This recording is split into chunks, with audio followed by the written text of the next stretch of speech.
rusa, papá va a tocar la pandereta y va a tocar con Víctor, pero va a tener un reto nada fácil. Por eso necesitamos a un papá muy valiente, porque tiene que imitar todo lo que vaya haciendo Víctor.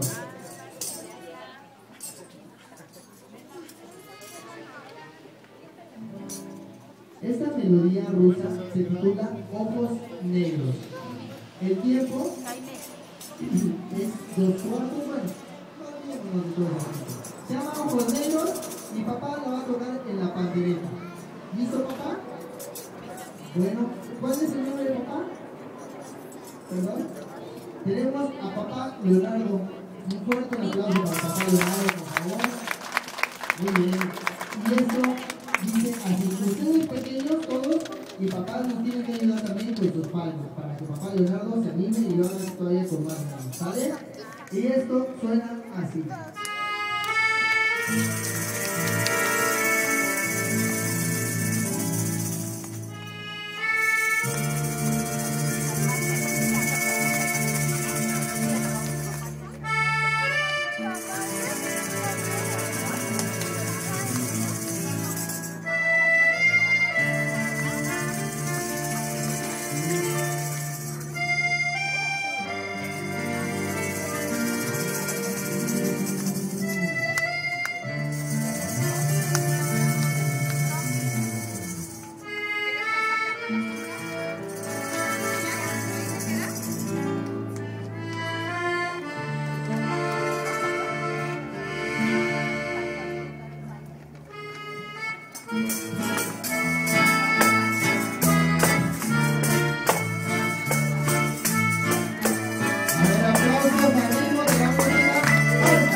Muy bien, felicidades por el aplauso para papá Leonardo.